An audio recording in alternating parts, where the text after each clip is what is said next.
Hello, my dear students. Welcome back to our channel. आपण engineers कसे आहात सर्वजण? पुनश्च एकदा आपल्या या YouTube चॅनलवरती तुम्हा सर्वांचे हार्दिक स्वागत.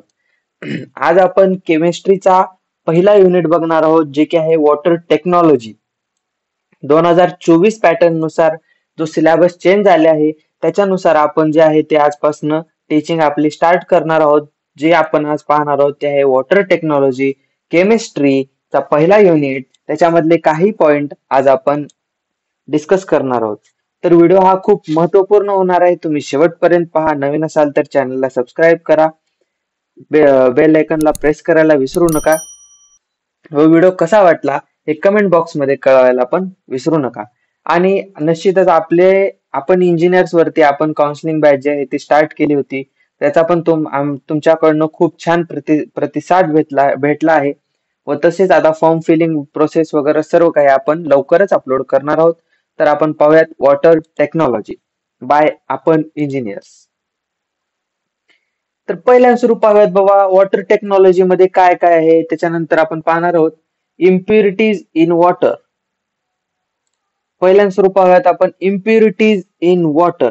वॉटर आपल्या पाण्यामध्ये इम्प्युरिटीज काय का असतात. वॉटर मध्ये आपण एखादं पाणी घेतलं ते स्वच्छ आहे का नाही हे आपण कसं पाहायचं, किंवा त्याच्यामधले इम्प्युरिटीज आपण कसे ओळखायचे हे आपण पाहणार आहोत. पहिल्या सुरू आहे सस्पेंडेड इम्प्युरिटीज इन वॉटर.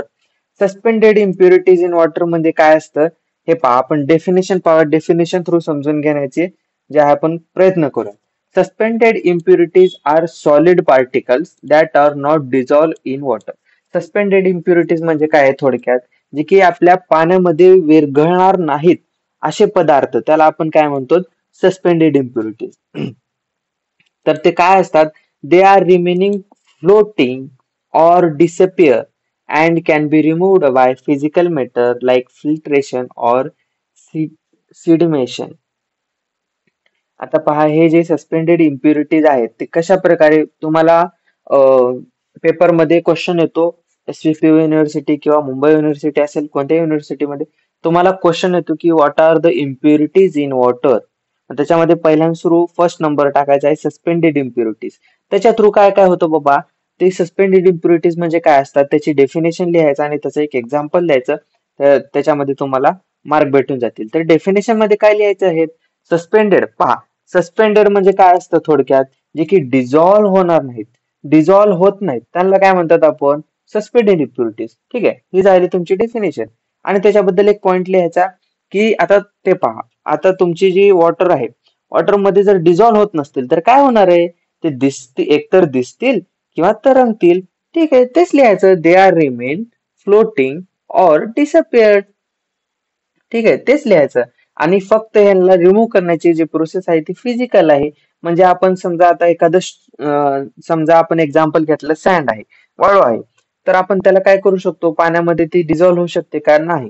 मग ते काय करते, ते काय बुडाला जाऊन बसते. मग ते काय काय करू शकतो आपण, त्याला फिल्ट्रेशन यूज करून आपण त्याला रिमूव्ह करू शकतो. हे पहा, हे असं पॉइंट्स त्याच्यामध्ये लिहायचं आहे. फिजिकल मेथड आहे फिल्ट्रेशन, हे मेथड वापरून आपण त्याला रिमूव्ह करू शकतो. की बाबा आपल्या पाण्यामध्ये जे नॉन डिझॉल्व्ड इम्प्युरिटीज आहेत त्याला आपण सस्पेंडेड इम्प्युरिटीज म्हणतो आणि त्याला आपण फिजिकल मेथड थ्रू रिमूव्ह करू शकतो.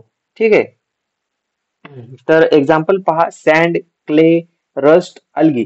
रस्ट जे आहे ते आयर्न पार्टिकल्स थोडक्यात आपण म्हणू शकतो, किंवा माती, धूळ वगैरे जे आहे. माती विरघळते, पण मातीमधले काही जे धुळीचे कण आहेत ते जे आहेत काय असतात, फ्लोटिंग होत असतात, म्हणजे ते पाण्यावरती जे आहे तरंगत असतात. तर त्याला आपण सस्पेंडेड इम्प्युरिटीज म्हणू शकतो.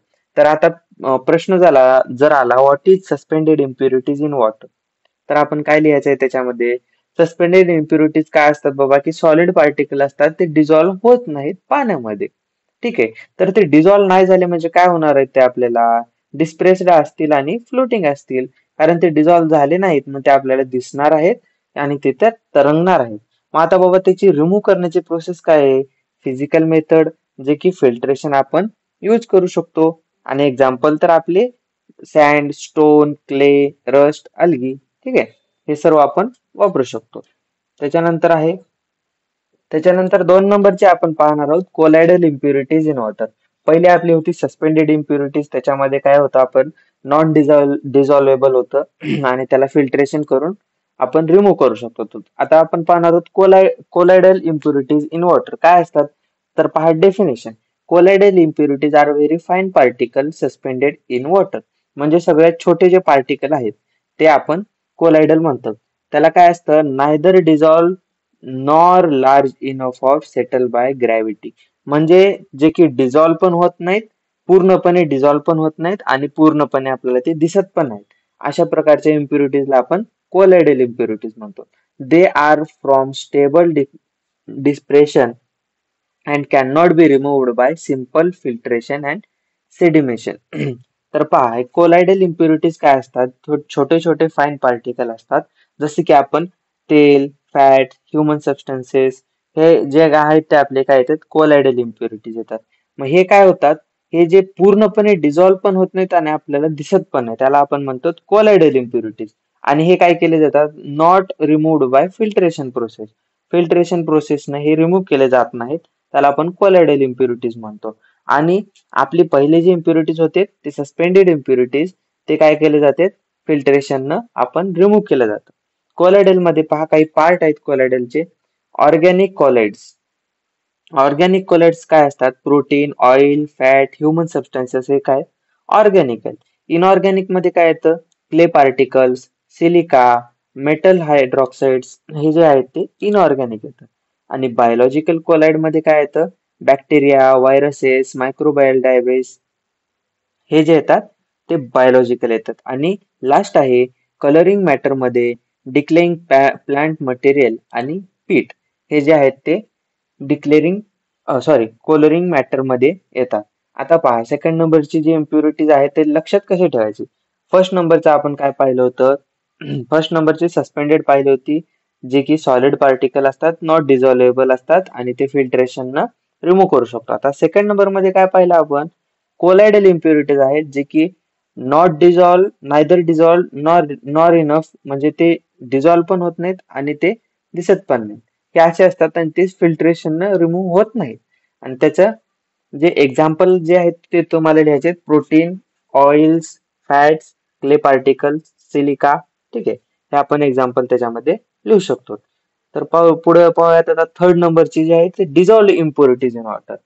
पहिली काय होती, नॉन डिझॉल्व. आता काय डिझॉल्व म्हणजे जे काय पाण्यात विरघळते. असे तुम्हाला तुम्ही पहा साल्ट आहेत, ऍसिड्स आहेत, बेसेस आहेत आणि काही गॅसेस आहेत की पाण्यात डिझॉल्व होतात. सिंपल आहे. ठीक आहे, तर त्याची डेफिनेशन आपण पाहूयात. Dissolve impurities are substances that are completely dissolve in water. ठीक आहे, at the molecular or iconic level. ठीक आहे, तर डिझॉल्व इम्प्युरिटीज मध्येच तुमच्या नावातच लिहिले आहे त्याची डेफिनेशन की पूर्णपणे डिझॉल्व होत आहेत पाण्यामध्ये. They do not settle to get removed by filtration or sedimentation process. ठीक आहे, म्हणजे ते इझिली रिमूव्ह होऊ शकत नाहीत कोणत्याने, फिल्ट्रेशन प्रोसेसने. कारण ते आपल्याला डिझॉल्व, एकदा पाण्यामध्ये डिझॉल्व झाले तर ते दिसत नाहीत आपल्याला, मग त्याच्यामुळे आपण त्याला रिमूव्ह करू शकत नाही इझिली. त्याच्यानंतर काय, इनऑर्गॅनिक डिझॉल्व इम्प्युरिटीज, त्याचे एक्झाम्पल पाहणार आहोत. इनऑर्गॅनिक मध्ये काय आहेत, salts, acids, bases, gases are that dissociate into ions. म्हणजे हे जेव्हा पाण्यात विरघळतात ते काय होतात, आयन्स मध्ये कन्व्हर्ट होतात. त्याच्यानंतर आहेत ऑर्गॅनिक डिझॉल्व इम्प्युरिटीज. ऑर्गॅनिक मध्ये काय येतं, कार्बन बेस्ड मॉलिक्युल्स, CO2 किंवा मॅनमेड नॅचरल रिसोर्सेस जे आहेत ते आपण डिझॉल्व मध्ये जे आहेत ते ऍड करू शकतो. ठीक आहे, त्याच्यानंतर आहे बायोलॉजिकल इम्प्युरिटीज. लास्ट इम्प्युरिटी आपण पाहणार आहोत. त्याच्यानंतर बायोलॉजिकल इम्प्युरिटीज. बायोलॉजिकल म्हणजे तुम्हालाच नावातच अर्थ आहे पहा, biological. Biological are living organisms present in the water that make it unsafe or drink and other uses. Okay, ठीक आहे, इन्क्लुडिंग काय काय असतात बायोलॉजिकल पहा. आता व्हायरसेस काय असतात, bacteria, viruses, protozoa, algae and other micro organisms. आता बायोलॉजिकल इम्प्युरिटीज म्हणल्यानंतर ते मायक्रो ऑर्गॅनिझम्स आलेच. मायक्रो ऑर्गॅनिझम्स कोणते कोणते आहेत, बॅक्टेरिया आहेत, व्हायरसेस आहेत, प्रोटोझोआ आहेत, अल्गी आहेत. असे मायक्रो ऑर्गॅनिझम्स जे आहेत ते बायोलॉजिकल इम्प्युरिटीज इन वॉटर मध्ये येतात. त्याच्यामध्ये आपल्याला लिव्हिंग ऑर्गॅनिझम्स जे आहे सांगता येतात. टाइप्स पहा. टाइप्स किंवा एक्झाम्पल जर म्हणलं तरी चालेल. बॅक्टेरिया आहे, व्हायरसेस आहेत, प्रोटोझोआ आहे आणि फंगी आहे. ठीक आहे. हे जे आहेत ते 4 इम्प्युरिटीज इन वॉटर आहेत, जे की तुम्हाला क्वेश्चन 5 किंवा 8 मार्काला जर आला तर तुम्हाला हे एक्सप्लेन करता आलं पाहिजे. पहिलं काय आहे आपल्याकडे, सस्पेंडेड इम्प्युरिटीज. सस्पेंडेड इम्प्युरिटीज मध्ये काय काय असतं, ते डिझॉल्व्ह होत नाहीत आणि त्याला फिल्ट्रेशन आपण रिमूव्ह केलं जातं. त्याच्यानंतर कोलायडल आहे, जे की डिझॉल्व्ह पण होत नाही आणि दिसत पण नाही. ते त्याला आपण कोलायडल म्हणतो आणि त्याला फिल्ट्रेशन आपण रिमूव्ह करू शकत नाही. आणि थर्ड आहे डिझॉल्व्ह इम्प्युरिटी, जे की पाण्यामध्ये इझिली डिझॉल्व्ह होतात. साल्ट, ऍसिड, बेसेस ते डिझॉल्व्ह झाल्यानंतर आपल्याला दिसत नाहीत. त्याच्यामुळे आपण त्याला फिल्ट्रेशन रिमूव्ह करू शकत नाही. आणि शेवटी आहे बायोलॉजिकल इम्प्युरिटी. बायोलॉजिकल इम्प्युरिटी मध्ये आपल्याला लिव्हिंग ऑर्गॅनिझम जे आहेत ते इम्प्युअर करतात वॉटरला. ठीक आहे. तर आजचा व्हिडिओ कसा वाटला हे तुम्ही कमेंट बॉक्स मध्ये कळायला विसरू नका. चॅनलला सबस्क्राईब करा, लाईक करा, शेअर करा. धन्यवाद.